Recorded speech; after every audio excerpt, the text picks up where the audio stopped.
Hi, Assalamualaikum and a very good morning. So today we're going to do some tutorial discussion for chapter 5 and we're going to focus on the subtopic of 5.2 liquid, 5.3 solid and 5.4 phase diagram.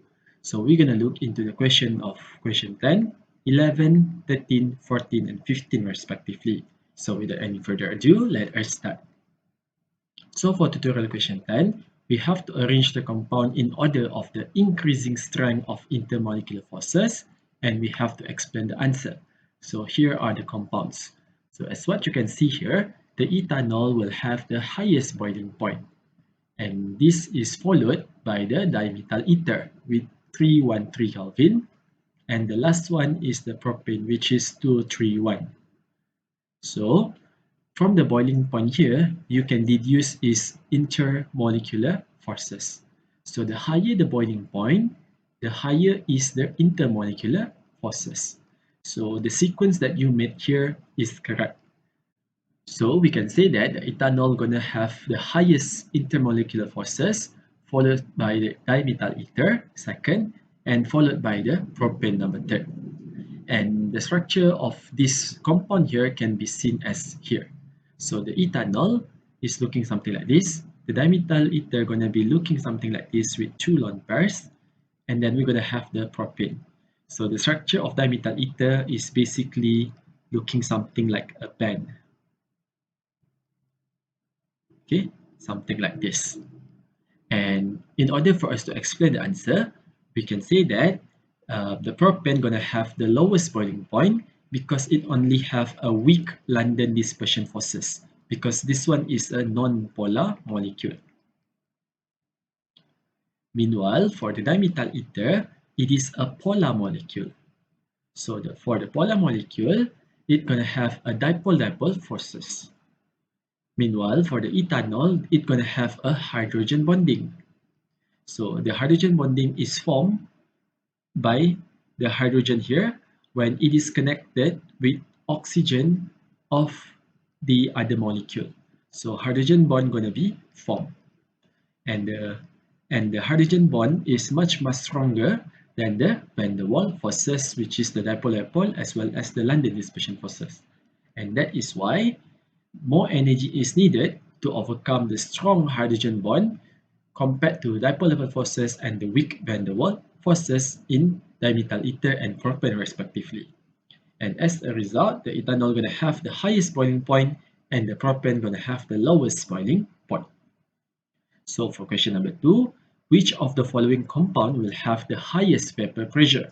So the vapor pressure can also be related back with the intermolecular forces. So the lower the intermolecular forces, the higher is the vapor pressure. So ikatan yang lemah akan menyebabkan dia lagi mudah nak meruap. Okay, so from here, you know that the weakest intermolecular forces belongs to the propane. And you can say that the propane will have the highest vapor pressure because the propane has the weakest forces, which is the van der Waals, in which this refers to the London dispersion forces.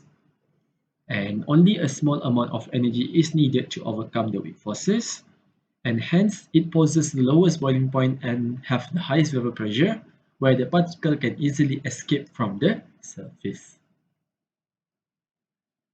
For tutorial question 11, we need to differentiate between amorphous and crystalline solid. So for the crystalline solid, it's going to be looking something like this, in which the particle going to be arranged regularly with a repeated arrangement, and it's going to have an ordered structure. Meanwhile, for the amorphous solid, it has a random arrangement and it does not define clearly in an ordered manner. So it was scattered around and it does not have a regular pattern. For the crystalline solid, it's going to have a sharp as well as the well-defined melting point. So let's say the melting point of a crystalline solid is specific.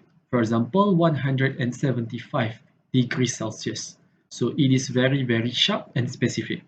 Meanwhile, for the amorphous solid, it can be in terms of ranges. So it can be 210 until 240 degrees Celsius. So they are in between a large range. Okay, and For the amorphous solid, we can say that there's no going to be definite melting point, and the melting point occurs over a temperature range. The next differences is the crystalline solid going to shatter into crystalline shaped pieces. So when they're going to broke up, they broke up in a similar pattern because they're going to have a similar repeated arrangement.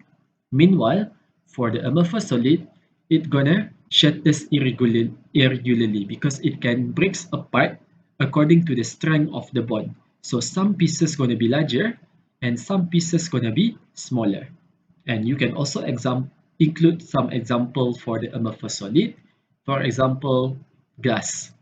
So when the glass broken into pieces, they're going to have various sizes. For the crystalline solid, the example here you can include it to be diamond or the NaCl, which is the common salt. Now for tutorial question 13, we need to define phase. So phase is basically a part in which they are separated by a distinctive boundary, for example, a solid, liquid, as well as gases. And for question down here, we need to state the number of phases for each of the following system. So for a mixture of ethanol and water, so you can imagine the situation by looking at the diagram here.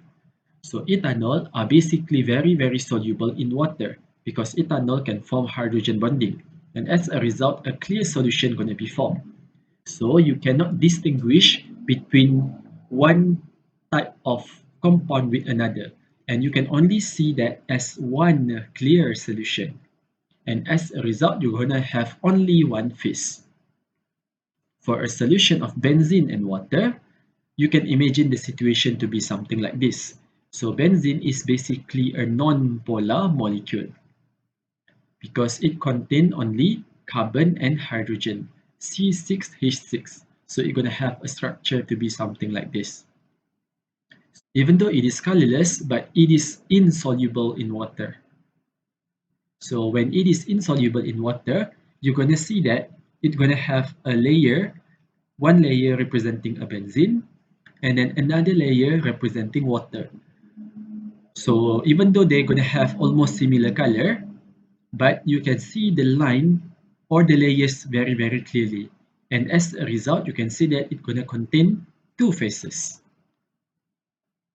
Next, we're going to have a mixture of oxygen, nitrogen, as well as the carbon dioxide gases.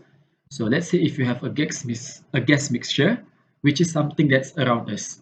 So from the gas mixture, we cannot differentiate clearly between oxygen, nitrogen, and carbon dioxide because they are well mixed. And as a result, we can only see them as a gas as a whole, bukannya satu-satu. And because of that, we can say that it's only contain one phase. Next, we're going to look into the nitric acid in equilibrium with its vapor. So the nitric acid is basically a solution, but when it is kept close, we can see that some of the solution going to vaporize into gaseous molecule. So we're going to have HNO3 in the gaseous state, and then we're going to have HNO3 in the aqueous state. So we're going to have two distinctive phases. And as a result, we're going to say that this system here going to contain two phases. Next is question 14. So for question 14, we need to explain the phase changes that could possibly occur. Okay, kebarangkalian yang boleh terjadi when a sample of carbon dioxide in a closed vessel under 1 atm, lebih kurang di sini, and at a temperature of negative 78 degrees Celsius. Okay, is pressurized isothermally. So isothermally refers to the constant temperature followed by isobaric heating to 23 to 20 degrees Celsius. So isobaric here refers to the constant pressure. Okay, so for this question, we're going to have few possible answers. Okay, so let's say you can say that in a closed container, which is at 1 atm at negative 78 degrees Celsius, the carbon dioxide may exist as a gas. Okay, so it depends pada how do you draw your line here. Okay, so you can say that at start it's going to start with a gas because when you draw the line, okay, so it's going to hit the gases phase. Or maybe your 1 atm is not here, maybe your 1 atm is here. So maybe you can say that it started with a gas. Or you can also say that your 1 atm to be something like here, for example. So it's going to be exactly at the solid and gas equilibrium. So it can be three possible answers because it does not drawn clearly. Okay, so you can say that it exists as a gas phase, or you can say that it exists as a solid phase, or you can say that it exists as a solid gas at equilibrium. Okay, doesn't matter, either one of those. And then when it is being pressurized isothermally to 1 atm, so what's going to happen here is that we're going to increase the pressure into 10 atm. So we're going to increase, you draw a straight line, and let's say you stop here, 10 atm. Okay, and it happens at isothermal condition. So isothermal means that the temperature remains constant. So from here, you can say that when it is pressurized isothermally, we go completely into solid. So the carbon dioxide goes into solid. And then it was followed by the isobaric heating to 20 degrees Celsius. So when it goes to 20 degrees Celsius, okay, you may stop at here. Okay, so sebenarnya agak-agak lah. So maybe your 20 degree might also be here, or your 20 degree might also be there.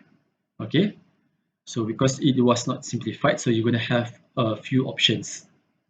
So from here, by increasing the temperature isobarically, so isobaric means that the pressure remains constant, the carbon dioxide started to melt. So from solid, it become the liquid. Or you can say that it's gonna boil bila dia reaches the gas. So at 10 atm and at 20 degrees Celsius, the substance may exist as liquid only. So kalau kamu berhenti di sini, jawapan dia liquid lah.